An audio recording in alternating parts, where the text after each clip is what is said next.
This was the first opening of my clinic. Hindi pa kita pinapanganak noon. Pero may negosyo na ako. I was at the top of my class. And very good in it. Napakahirap. Pero buong buhay ko, nagtyaga ako, nagpakahirap. Nakuha kong lahat ng gusto ko.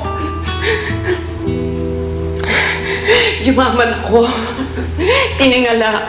I earned them all. Life was very good to me.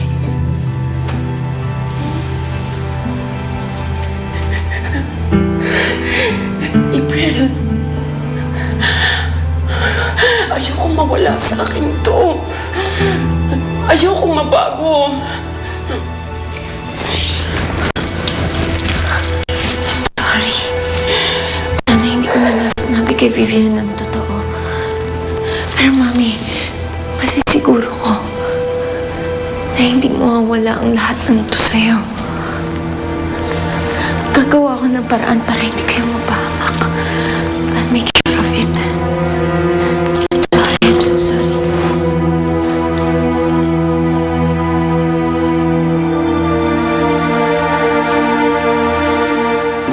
At ang kilalang taong tinutukoy ang siyang nagpapatay sa aking kapatid. Kundi ang kilalang plastic surgeon, si Dr. Charity Rose. Ma'am! Si Ma'am! Ma'am! Nagpapatay sa aking kapatid. Dali po! Ma'am! Siyang nagutos na ipapatay ang aking kapatid. Si Jordan Castro ho ay mukhang pera, sinungaling at mapagsamantala. Huwag ho kayo maniwala sa kanila.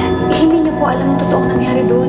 Kaya nga ho kami nandito kasi may importante kaming impormasyon na sasabihin sa inyo. I-explain ko sa inyo ng kapatid ko si Vivian. Sige na, Vivian, sabihin mo na. Matagal lang iniimbestigahan ng kanyang kuya, si Eman Perez. Nakasangkot ka. Hindi kaya dahil doon, kaya pinapatay ng nanay mo, si Castro. Hindi ho magagawa ng isang nirerespetong doktora ang magpapatay ng isang tao. Marami hong natulungan si Doktora Charity. At wala hong criminal record ang mommy ko. Wala naman ho talaga akong kinalaman sa kaso. Bakit mo sabihin sa kanila totoo, Vivian? Arthur? 3 tao ho ang luna ng helicopter na yun. Pero 2 tao ang namatay. Isa ho si Loras Delgado. Pero si Arthur ho ay buhay. Nakaligtas siya. Dahil ako si Dr. Arthur Salvador.